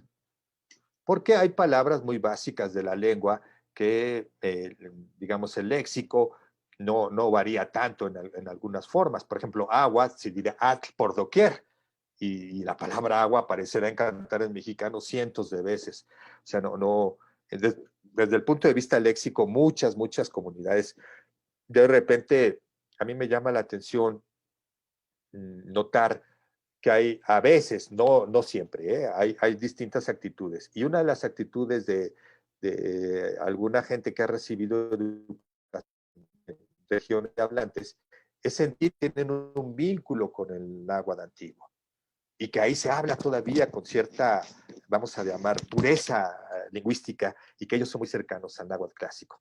Y no, el náhuatl clásico es una idealidad. Recuerden que yo mismo dije que Olmos y el propio Caroqui sabían que había variantes. Durán también dice, no es lo mismo hablar en Puebla que hablar en Xochimilco. Entonces, ellos cuidaron de buscar formas que en cierto modo pudieran ser estandarizadas y pudieran ser entendidas por el mayor número de hablantes.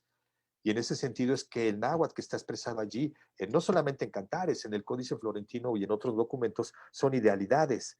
Por ejemplo, la historia tolteca chichimeca recoge un náhuatl más cercano a la región de Tehuacán que al de la náhuatl. Y sin embargo, cuando uno lo lee y encuentra los patrones gramaticales, y pues puede uno ir ajustando y entender una parte y otra, ¿no?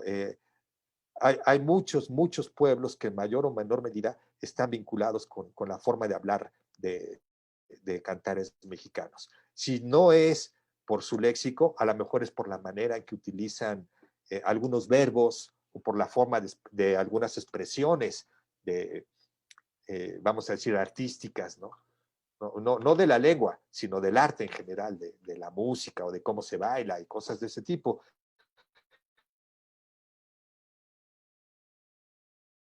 Muchos hablantes que se dedican al estudio y conocimiento de su propia lengua pueden ver que cuando se acerquen a documentos como este, pueden encontrar un espejo de su propia historia y de su propia lengua en documentos como este, e identificar las pequeñas variantes que puede haber y entender a su vez a otras variantes gracias a la historia filológica del náhuatl. A mí se me hace que ese nicho, que a lo mejor no nos compete a todos porque no todos somos hablantes del náhuatl, pero sí particularmente para los hablantes, es un nicho de oportunidad de enriquecimiento de su propia lengua. No es una competencia para ver quién habla mejor o si tenemos que hablar como los frailes o no tenemos que hablar como ellos. Creo que eso debe quedar atrás, esa postura.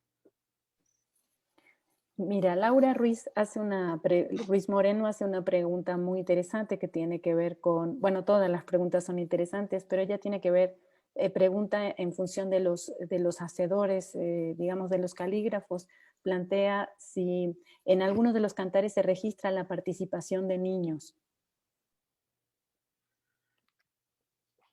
Como parte de los autores, no.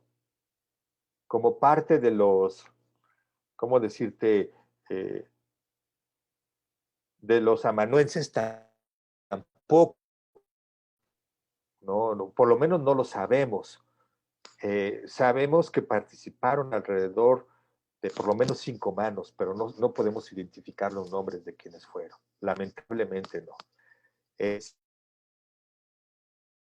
historias tantos, pero solamente con esa connotación, no con otra, ¿no? Ok. No, es bien interesante, que para la sesión anterior mencionaban, no, en el caso de Sagún sí sabemos los nombres, ¿no? Martín Jacobita, Antonio Valeriano, Bejarano, o sea, sabemos hasta los apellidos de muchos de los participantes, pero sus edades no las sabemos. Podemos inferir que Valeriano empezó a participar desde muy pequeño en el Colegio de Santa Cruz de Tlatelolco, terminó siendo juez de distrito y terminó siendo hasta gobernante y maestro y director del Colegio de Santa Cruz de Tlatelolco. Yo pienso que muchos de los informantes de Sagún, de los amanuenses, eran adolescentes. Pero esto, digamos, está por confirmarse, ¿no? Es muy interesante eso que planteas. También se relaciona con la pregunta que nos hace Sebastián Valverde Ortiz, que tiene que ver con si hay nombres de las personas que sirvieron como escribas. Y esto que estás diciendo de esta identificación de este grupo y tratar de precisar sus edades, el momento en que se vincularon con el proyecto educativo en términos generales, franciscanos, y finalmente porque fueron ellos los portadores, digamos, en carne viva de sus realidades para poder escribir estas nuevas historias, ¿no? Es una pregunta que nos hacen, creo que se vincula también con preguntas de la sesión pasada respecto de la autoría, y esto permitiría pensar también cómo se concebían a sí mismos estos escribas, estos calígrafos, en términos de autonomía, o si se sentían también una voz del pueblo. Ese es un comentario, más bien una pregunta, una duda, una inquietud mía, no de Sebastián, pero Sebastián sí plantea si se tenían estos nombres de los escribas y como bien nos dices, no está respondido, ¿no? No está explicitado, perdón. Bien, no está asentado, pero lo podemos inferir, ¿verdad? Podemos inferir que nombres de los que están ahí enunciados seguramente bueno, en el caso de Sagún es bien interesante en el Florentino, porque cuando hace la parte de medicina, dice, trajimos a los viejos médicos, TISIC, pero ellos no saben leer y escribir, pero nos pidieron que pudiéramos su nombre, y ponen los nombres de los médicos, pero porque expresamente pusieron, los informantes lo dijeron, y porque además sabían que estos jovencitos que estaban en el Colegio de Santa Cruz, pues no habían hecho vida popular, pues eran gente de cuna, de buena cuna, que estaban en el colegio y que no ostentaban el conocimiento del campesino, por ejemplo. Entonces, cuando tienen que buscar conocimientos de campesinos, de curanderos, de médicos, de hierberos, de parteras, pues tienen que salir a la calle y preguntar. Entonces, en el caso de no hay propiamente juguetes, pero sí anuncian juegos como el Patoli, adivinanzas que van para los niños. No sabemos si fueron niños, si hubo niños que participaran de estos ejercicios de pregunta. Es probable que sí, es probable que sí. Pero por otro lado, yo quiero aprovechar para hacer un pequeño paréntesis. Imaginemos el dilema existencial de esta clase privilegiada indígena nahua que estaba colaborando con la colonización. Imaginemos el dilema de salir y ver a sus antiguos gobernados o ver a sus familiares pobres siendo tributarios. El propio Valeriano era pobre, ¿eh? Él no era un pili, pero era tan inteligente que por méritos fue escalando socialmente. Pero sabemos que él no era rico. El dilema existencial de ver esta nueva realidad cultural y saber que ellos se pueden aprender a leer y escribir, que han aprendido griego, latín, hebreo, que han leído Esopo, que saben de Plinio, y que tienen que salir y convivir con la gente que está padeciendo las consecuencias de la pandemia de viruela que hubo, por ejemplo. Imaginemos la conciencia que tuvieron que haber desarrollado para generar una historia como la aparición de la Virgen de Guadalupe y el nivel de conciencia histórica del papel que estaban jugando. Creo que no hemos sido justos con este sector en la construcción de la identidad mexicana, cultural, pero sin duda esos son los constructores de la nacionalidad mexicana. Voy a poner un ejemplo que es de un manuscrito que está en la biblioteca de la Basílica. Lo publicó un nahuatlato estupendo de origen veracruzano, pero radicado en Tlaxcala, Luis Reyes, investigador del CIESAS, que es el diario de Juan Bautista. No se sabe quién era ese Juan Bautista, pero se sabe que era una especie de sacristán en algún convento, en alguna iglesia, en algún templo de la ciudad, y que hacía las veces de sacristán, pero llegaba a vivir a su pueblo de Texcoco, donde el señor era como curandero. Y tenemos su diario, en donde él empieza a escribir diciendo que se acerca el fin del mundo y que las diosas, la Tzitzínime y Ispapalos van a descender de los cielos y van a acabar con este desastre de entrega cultural. Y las diosas se van a devorar a los que han negado su propia tradición. Y los van a reconocer porque los que dejaron de comer guajolote para comer puerco les van a salir colas de puerco. Y debemos de tomar pulque en lugar de vino. No sabemos cómo acaba el diario de Juan Bautista, ni sabemos quién era. El documento fue encontrado por Luis Reyes ahí en la Basílica, pero vean, es un señor que accedió a la cultura escrita. En algún momento, este sector privilegiado fue vector cultural y seguramente se reprodujeron piezas escritas con ortografías dificilísimas de entender, pero que ya iban hacia otras geografías. Por ejemplo, tenemos representaciones de la Pasión de Cristo como dramáticas por diferentes lugares, por Morelos, con pasajes que pueden ser catalogados ahora como un poco idolátricos. Hay un pasaje de las obras de teatro que recopiló Orcasitas en donde justifican a Judas por haber entregado a Cristo porque no tenía una milpa para mantener a sus hijos y con las monedas que le iban a dar, pues iba a mantener a sus hijos. O iba a comprar una milpa para trabajar, ¿no? Por poner un ejemplo. Y este documento está escrito, ¿no? Por eso digo, no sabemos. Ojalá pudiéramos tener los nombres de estos personajes para hacerles justicia. Pues vamos a seguir trabajando. Hay más preguntas, Salvador. Durruti de Alba nos dice, ¿pudiera abundar el doctor en la parte del calendario de los cantares en cuanto a su estructura? ¿Tendrá relación con el posterior libro de Enrico Martínez? Me imagino que se refiere, yo me imagino que se refiere a ese, sí.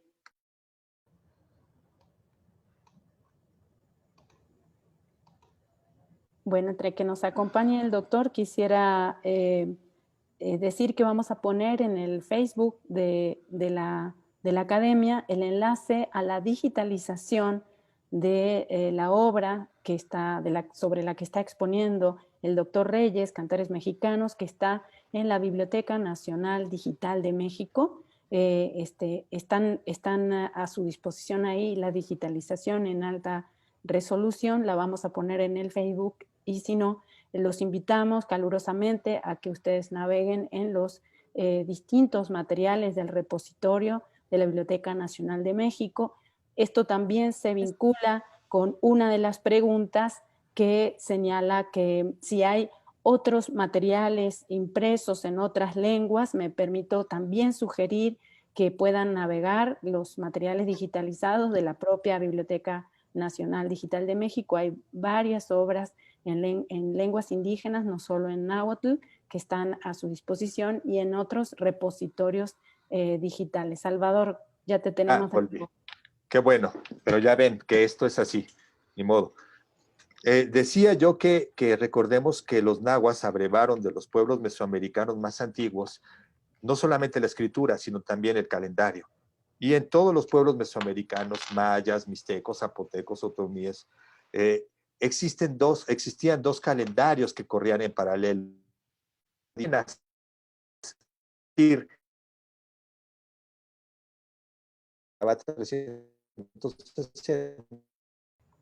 Doctor Reyes, nuevamente perdimos su audio y lo estamos perdiendo a usted. No logramos escuchar. Listo, ya. Ahora, Ya lo escuchamos otra vez, doctor, ¿ya? nuevamente, se cortaba. Le sugería que podríamos ¿Ya? apagar el video de su, sí, lo escuchamos, que podría apagar el video de Ah, su perfecto. Zoom y El tal vez video, tengamos perfecto, mucho mejor por la perfecto, conexión a internet. mejor, Entonces vamos a perfecto. experimentar eso. Bien, eso haré. Bien.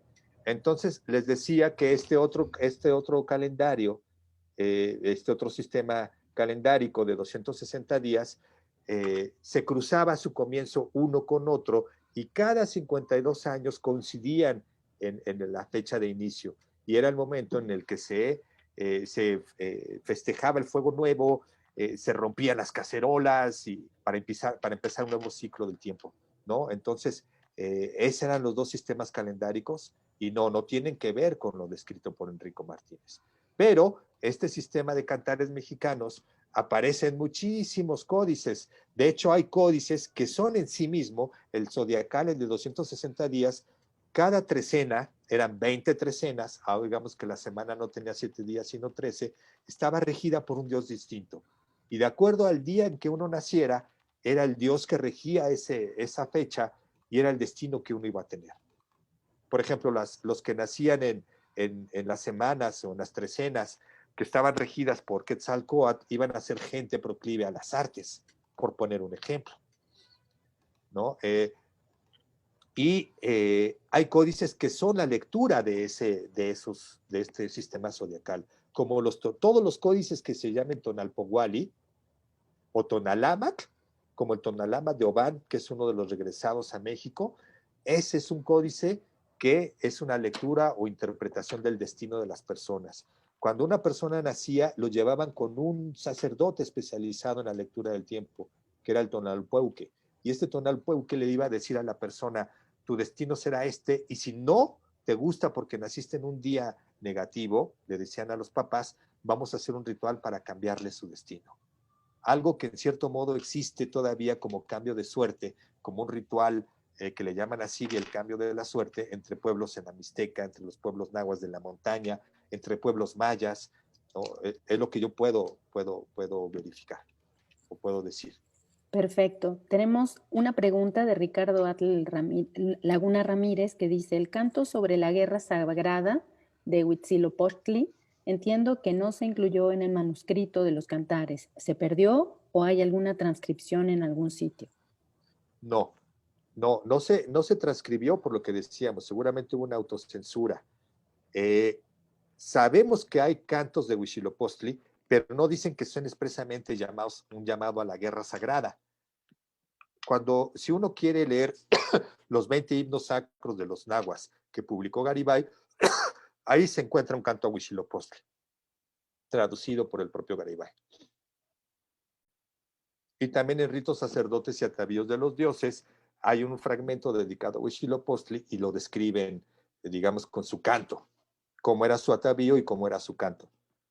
Como parte de los documentos, ambos, de los documentos que hizo Sagún con informantes, insisto, de Texcoco, de Xochimilco, de Tlatelolco, por lo menos de esos 3 lugares.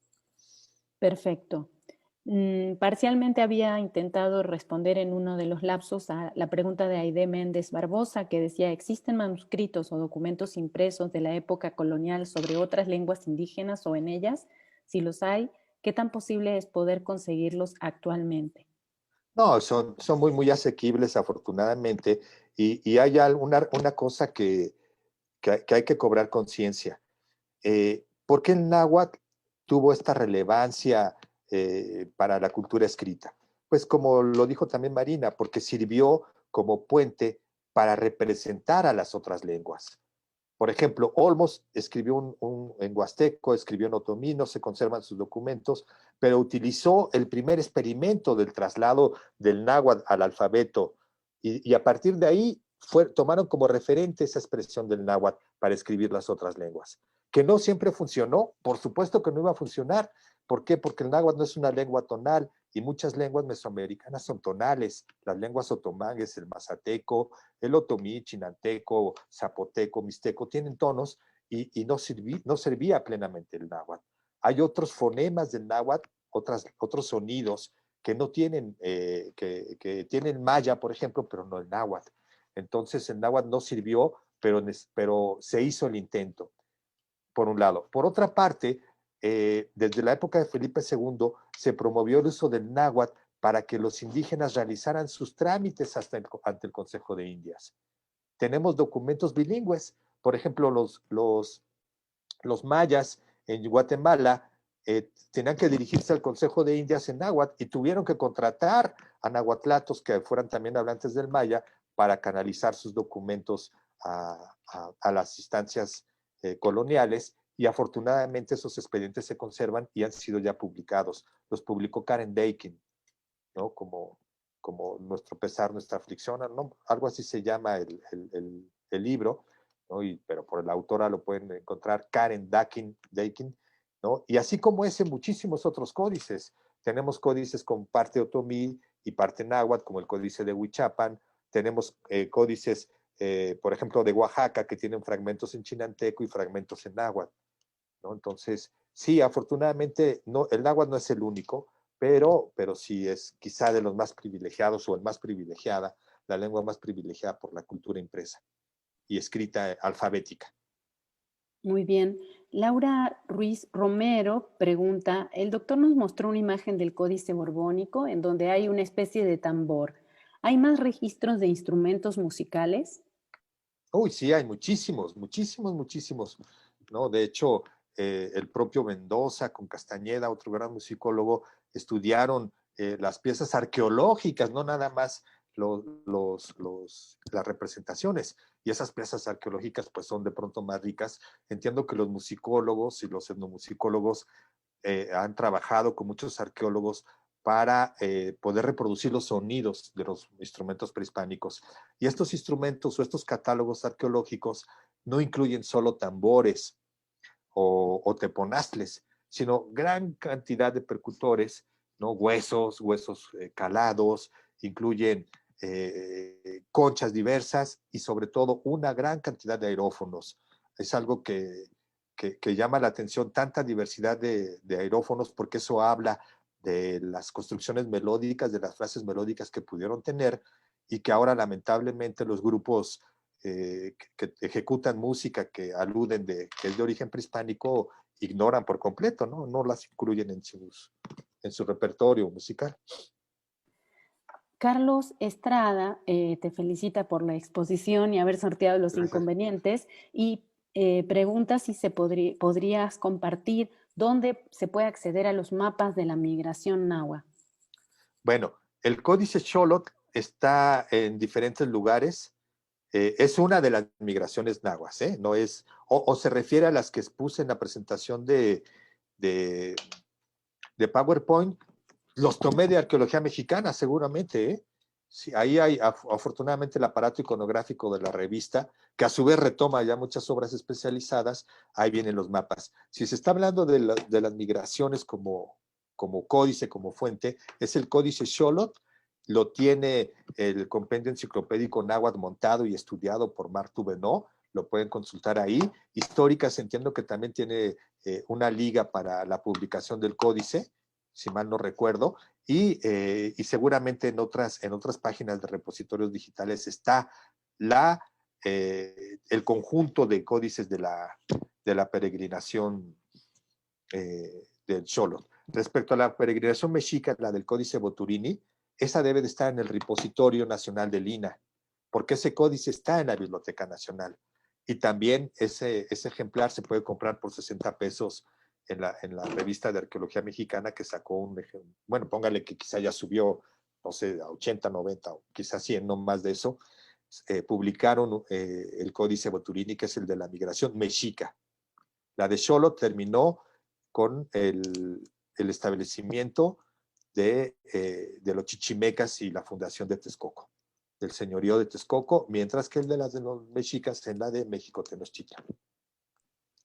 Muy bien. Mira, para cerrar, la última pregunta que nos hacen es, ¿cree que hay una relación entre la fundación del Colegio de la Santa Cruz de Tlatelolco y la construcción o surgimiento del mito guadalupano?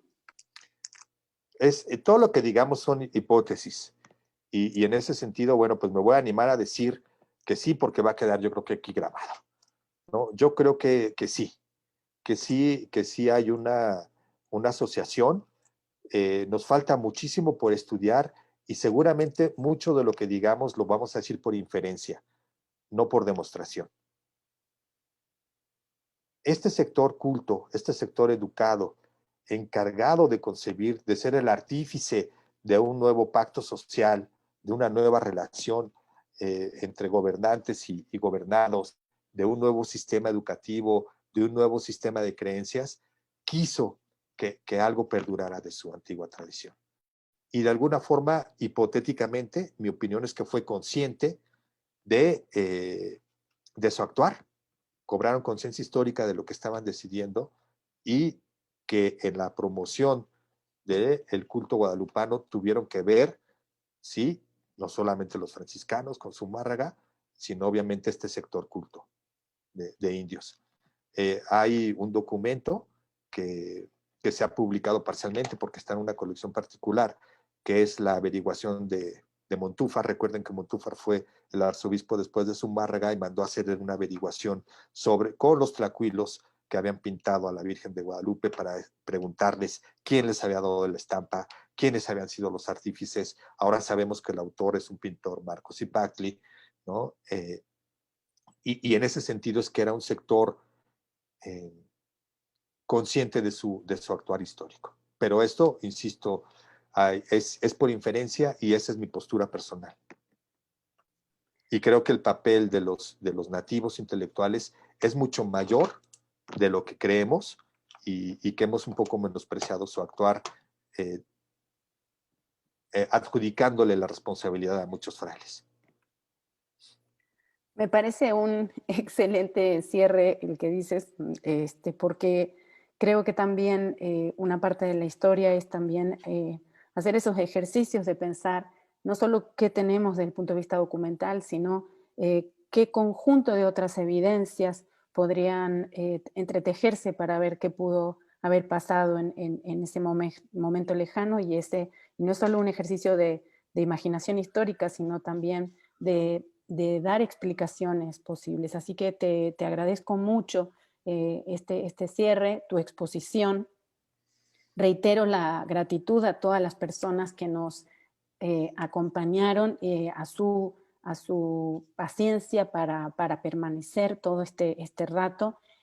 Vamos a poner algunos enlaces en el chat del Facebook para que las personas que nos están acompañando, quienes nos han acompañado, puedan navegar en distintos repositorios donde están estos documentos, empezando por el de la Biblioteca Nacional de México, pero como también señaló Salvador, el de la Biblioteca Nacional de Antropología e Historia y otros repositorios más a nivel nacional e internacional donde están este tipo de materiales. Antes de despedirme, quiero invitarlos para la sesión de la semana próxima, el día 27 de enero, donde vamos a abordar aspectos de la caracterización estética, es decir, ya vamos a hablar exclusivamente de impresos, no tanto de manuscritos, sobre sus formas visuales, cómo se fueron configurando, y vamos a poner por caso específico las ediciones en lenguas indígenas, ese va a ser como el foco principal, los impresos en lenguas indígenas. Vamos a esperarlos, vamos a procurar anticiparnos a cualquier asunto tecnológico. De todas maneras, les agradecemos mucho su paciencia y su disposición y tolerancia. Yasmín, si quieres cerrar finalmente, por favor, por parte de la Academia.